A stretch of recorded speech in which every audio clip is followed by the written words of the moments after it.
क्या हमारी कमाई, हमारा प्रदर्शन, हमारे लाभ हमारे रिश्तों से जुड़ी हमारी कुंडली की स्थिति से जुड़े हो सकते हैं?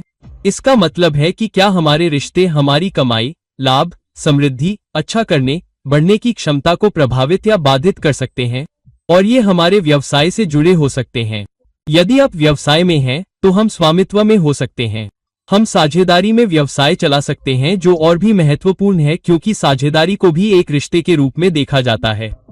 हम एक ऐसे संगठन में काम कर सकते हैं जहां हमारे नीचे लोग काम कर रहे हों, इसलिए उनके साथ एक रिश्ता जुड़ा हुआ है। हमारे बॉस से भी एक रिश्ता जुड़ा हो सकता है।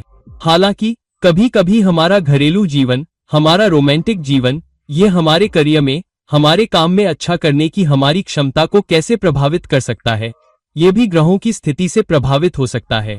तो अगर हम अपने व्यापार में, नौकरी में, करियर में बहुत मेहनत कर रहे हैं, जो शायद विदेश से जुड़ा हो, तो हमारे लिए ये समझना बहुत जरूरी है और फिर शायद उन कदमों को कम करना या उठाना चाहिए जहां विशेष रूप से हमारे रिश्तों से जुड़ी हमारी प्लेसमेंट हमारी कमाई, लाभ, समृद्धि और विकास की क्षमता को प्रभावित कर रही हैं।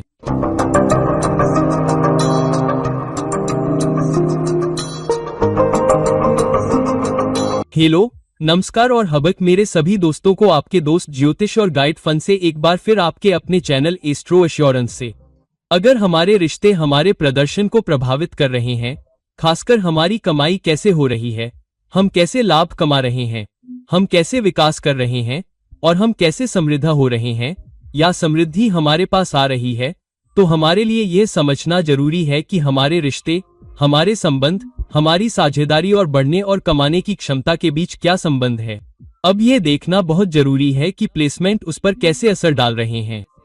कभी कभी ऐसा होता है कि कोई रिश्ता हमारी कमाई करने की क्षमता को सीधे तौर पर प्रभावित नहीं कर रहा होता है, लेकिन अगर ग्रहों की स्थिति इसमें शामिल हो जाती है, तो अप्रत्यक्ष रूप से नहीं तो प्रत्यक्ष रूप से तो संबंध बनता ही है। इसलिए हमारे लिए ये जानना जरूरी है कि हमारे रिश्ते हमारे प्रदर्शन को कैसे प्रभावित कर सकते हैं। उदाहरण के लिए, जब हम रिश्तों के आधार पर कहते हैं, तो हम विशेष रूप से सातवें घर को देख रहे होते हैं, क्योंकि सातवां घर एक रिश्ता होता है, चाहे वह वैवाहिक संबंध में साथी के साथ हो, जीवन साथी के साथ हो, लिविंग रिलेशनशिप में हो या प्रेम संबंध में हो, जो कुछ समय से चल रहा हो और जहां आपने सामाजिक रूप से स्वीकार कर लिया हो कि लोग जानते हैं कि यह व्यक्ति लिविंग रिलेशनशिप में है या यह व्यक्ति इस व्यक्ति की गर्लफ्रेंड या बॉयफ्रेंड या मंगेतर है। जो भी हो, एक स्वीकृत रोमांटिक रिश्ता भी सातवें घर से देखा जाता है। तो सातवां घर सामाजिक रूप से एक रिश्ते की स्वीकृति है, इसलिए लिविंग रिलेशनशिप को भी सातवें घर से देखा जाता है, जब तक कि वे स्वीकार करते हैं और आप उसी नियम के तहत रह रहे हैं। फिर सातवां भाव, साझेदारी, संबंध, टीम वर्क का भाव बहुत महत्वपूर्ण हो जाता है। अगर आप शादीशुदा हैं, तो चौथा भाव बहुत महत्वपूर्ण हो जाता है। अगर आप लिविंग रिलेशनशिप में हैं, लिविंग रिलेशनशिप को स्वीकार करते हैं, तो चौथा भाव भी महत्वपूर्ण हो जाता है, क्योंकि चौथा भाव घरेलू घर का भाव है, वह घरेलू सुख जो आप किसी ऐसे व्यक्ति के साथ स्थापित कर रहे हैं जिसके साथ आप पुरुष संबंध में हैं। इसलिए चौथा भाव महत्वपूर्ण हो जाता है, सातवां भाव महत्वपूर्ण हो जाता है, पांचवा भाव रोमांटिक रिश्ते के लिए बहुत महत्वपूर्ण हो जाता है, जिसे हर कोई खुले तौर पर स्वीकार नहीं करता है। लेकिन करीबी लोगों जैसे माँ, बहन, भाई बहन, करीबी दोस्त, शायद ऑफिस के सहकर्मी, उनमें से कुछ या मुट्ठी भर आपके कनेक्शन, आपके परिचितों में से शायद 10% को इसके बारे में पता होता है। दूसरों को इसके बारे में नहीं पता हो सकता है कि ये दो लोग साथ चल रहे हैं, और दूसरों को शायद तब पता चलेगा जब आप सगाई करके या इंस्टाग्राम या फेसबुक पर अपनी तस्वीरें पोस्ट करके स्टेटस डालकर रिश्ते को सामाजिक रूप से स्वीकार करेंगे और इसी तरह। इसलिए यह देखना बहुत महत्वपूर्ण है कि ये प्लेसमेंट एक दूसरे से कैसे जुड़े हैं। तो रोमांटिक रिलेशनशिप में पांचवा घर बहुत महत्वपूर्ण हो जाता है, जिसे हर कोई खुलकर स्वीकार नहीं करता है। और फिर पांचवें घर से जुड़ा कमाई का दूसरा घर, साझेदारी का सातवां घर, करियर का 10वां घर, जन लाभ का 11वां घर बहुत महत्वपूर्ण हो जाता है। अब विशेष रूप से यदि आप व्यवसाय को देख रहे हैं, तो तीसरा, सातवां और 11वां घर महत्वपूर्ण हो जाता है। तीसरा घर प्रयासों का घर है, लोगों को प्रभावित करने की आपकी क्षमता। सातवां घर साझेदारी का घर है, इसलिए लोगों को प्रभावित करने की आपकी क्षमता, लोगों से दिन प्रतिदिन जुड़ने का सातवां घर बहुत महत्वपूर्ण हो जाता है। इसलिए यदि सातवां और तीसरा घर अच्छी तरह से जुड़े या अच्छी स्थिति में नहीं हैं या उनके बीच अच्छे संबंध नहीं हैं या वे एक दूसरे के विरोधी हैं, तो विशेष रूप से यदि वे एक कठिन घर में स्थित हैं, तो एक चुनौती हो सकती है। इसलिए उदाहरण के लिए प्रयास का तीसरा घर और सप्तमेश दोनों छठे घर में स्थित हैं। वह घर जो शत्रुओं प्रतिस्पर्धा का घर है और छठा घर 12वें से 7वें घर तक है। छठा भाव तीसरे भाव से चौथा भाव भी है। इसलिए घरेलू सुख में, घरेलू रिश्तों में तीसरे और 7वें भाव की छठा भाव स्थिति बहुत समस्यात्मक हो जाती है, क्योंकि छठा भाव 7वें भाव से 12वां है। इसलिए यह बर्बादी और अधिकता का भाव है, जिसका मतलब है कि तीसरे भाव के आपके सभी प्रयास, आपके सभी प्रभाव डालने के प्रयास, आपके सभी मार्केटिंग के प्रयास, आपके बेचने के प्रयास घाटे में जा रहे हैं और प्रतिस्पर्धा आप पर हावी हो रही है। इसलिए यहाँ विकास बहुत मुश्किल हो जाता है, खासकर नौकरी में, क्योंकि छठा भाव सेवा का भी भाव है। इसलिए नौकरी में आप चाहे जितनी कोशिश कर लें, आपको कोई ऐसा व्यक्ति दिखाई देगा जो नया हो सकता है, कम अनुभवी हो सकता है, कम योग्य हो सकता है, लेकिन वह आपसे आगे निकल जाता है और आप खुद को खोया हुआ महसूस करते हैं। मुझे विकास क्यों नहीं मिल रहा है, मुझे पदोन्नति क्यों नहीं मिल रही है। अब यहाँ 10वां भाव भी महत्वपूर्ण हो जाता है। यदि 7वां और 10वां भाव दृष्टि या युति के माध्यम से कोई संबंध बना रहे हो या वे एक ही स्वामी हो। उदाहरण के लिए धनु लग्न में जन्म लेने वाले लोगों के लिए तीसरा और 10वां भाव एक ही होता है, तो वे ऐसी स्थिति में हैं जहां ग्रह समान हैं, या वे एक दूसरे के साथ संयुक्त हैं, या वे एक दूसरे के साथ परस्पर दृष्टि रखते हैं और फिर 12वें भाव में जाते हैं जो कि अधिकता के अपव्यय का भाव है, या अष्टम भाव में जाते हैं जो कि अवरोधों, चुनौतियों, अचानक मुद्दों, अचानक समस्याओं का भाव है। तो 8वें भाव की स्थिति का मतलब है कि आखिरी समय में आपको लगता है कि आपको विकास मिलने वाला है, बढ़ने वाला है, पदोन्नति मिलने वाली है, आपको लगता है कि कुछ बाधा आ रही है और आप आगे नहीं बढ़ पा रहे हैं। तो 7वां घर और 10वां घर महत्वपूर्ण हो जाता है। यदि ग्रह युति में हो या ग्रह परस्पर दृष्टि में हो या ग्रह समान ऊर्जा साझा करते हो और वे 8वें घर में जा रहे हो या अष्टमेश किसी भी स्थिति में दोनों से संबंध बना रहा हो, चाहे वह छठे घर में हो या 8वें घर में या 12वें घर में हो, तो अगर दोनों में पाप ग्रह स्थित हो, जैसे कि 7वें घर में केतु स्थित हो और 10वें घर में उदाहरण के लिए शनि मेष राशि में वक्री भाव में या नीच राशि में स्थित हो, तो कर्क राशि वाले व्यक्ति के लिए, या 10वें घर में राहु और शनि की दशा खराब हो तो शनि 10वीं दृष्टि से भी 7वें घर को देख रहा हो। विशेष रूप से यदि शनि किसी कठिन स्थान पर हो, उदाहरण के लिए मेष राशि में शनि, मिथुन राशि में शनि, सिंह राशि में शनि, सिंह राशि में शनि, कर्क राशि में शनि, यहाँ तक कि मीन राशि में शनि 10वें भाव में किसी अन्य पाप ग्रह के साथ या अकेले वक्री गति में 7वें भाव को देख रहा हो, तो ये समस्या पैदा कर सकता है, जहां आप अपने रिश्ते के माध्यम से अपने करियर, अपने काम में लाभ नहीं उठा पाएंगे। अब 12वां भाव बहुत महत्वपूर्ण हो जाता है, खासकर तब जब आप देखते हैं कि 12वां भाव तीसरे भाव से 10वां है।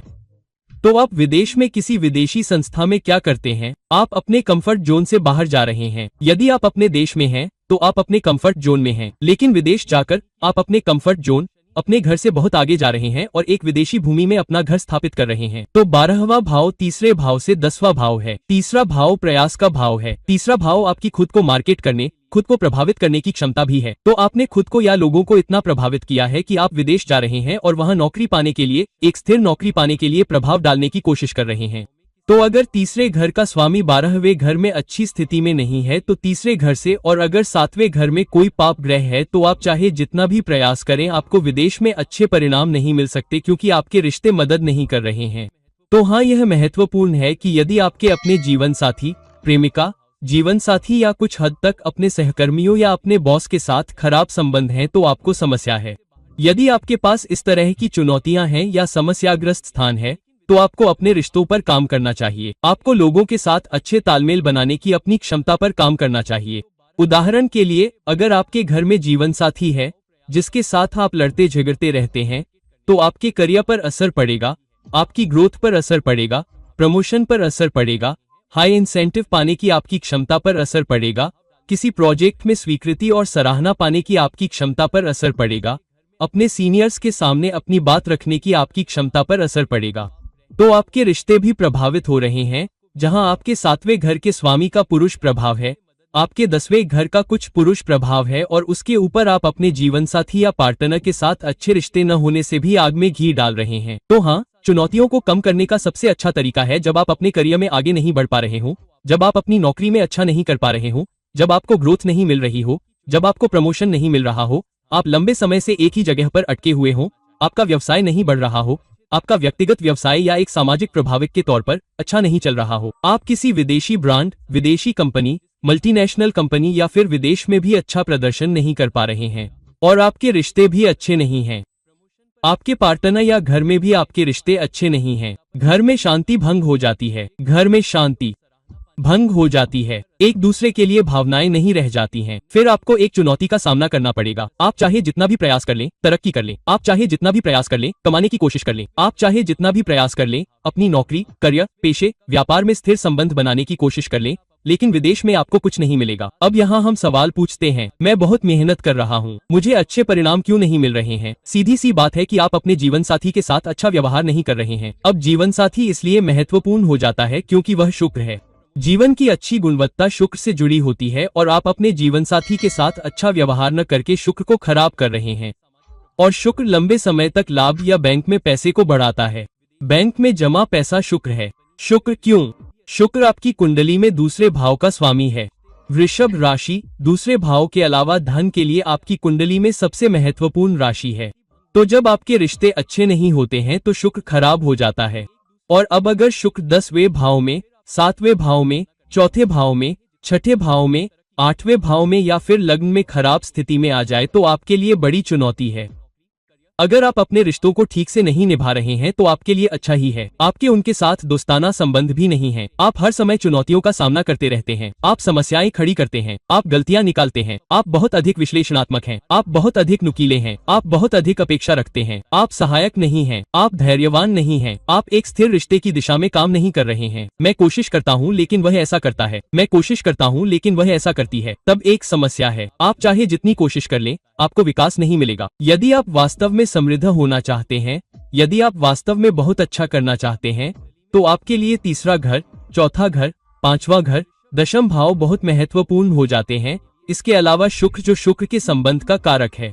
यदि आप बैंक में लंबे समय तक स्थिर धन, अच्छा धन, समृद्ध धन और संपत्ति चाहते हैं, तो दूसरा घर बहुत महत्वपूर्ण हो जाता है।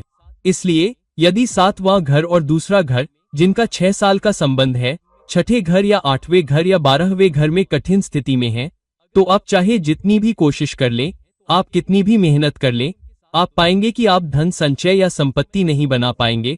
चाहे बैंक में तरल धन हो या शेयरों में या निवेश में या संपत्ति खरीदने में, आप बहुत अच्छा नहीं कर पाएंगे। तो याद रखें कि अगर आपकी कुंडली में तीसरा घर, 5वां घर, चौथा घर, 7वां घर और 10वां घर किसी भी तरह से एक दूसरे से संबंध में, युति, किसी भी भाव में दृष्टि या नीच या वक्री स्थिति में हैं, तो आप पाएंगे कि अगर आपके रिश्ते अच्छे नहीं चल रहे हैं, अगर आप अपने रिश्ते पर मेहनत नहीं कर रहे हैं, आप रिश्ते को संभाल नहीं रहे हैं, आप छोटे छोटे समझौते नहीं कर रहे हैं और इसे दिल पर नहीं ले रहे हैं, तो याद रखें कि आप समझौता कर रहे हैं, लेकिन इसके लिए आपको अपने दिल में यह एहसास होना चाहिए कि मैं बहुत कुछ कर रहा हूं लेकिन मुझे धैर्य रखना होगा, अन्यथा मुझे अच्छे परिणाम नहीं मिलेंगे। आपको क्षमा करने की जरूरत है, आपको धैर्य रखने की जरूरत है, आपको समझौता करने की जरूरत है और आपको इसे प्यार से करने की जरूरत है। आपको इसे मित्रता के साथ करने की जरूरत है। आपको और भी दोस्त बनाने की जरूरत है। मैं इसे इस तरह से कहता हूँ, अपने साथी के साथ बहुत अच्छे दोस्त बने। फिर आप पाएंगे कि आपके रिश्ते अच्छे चल रहे हैं और बदले में आपका करियर अच्छा चल रहा है, आपका व्यवसाय अच्छा चल रहा है।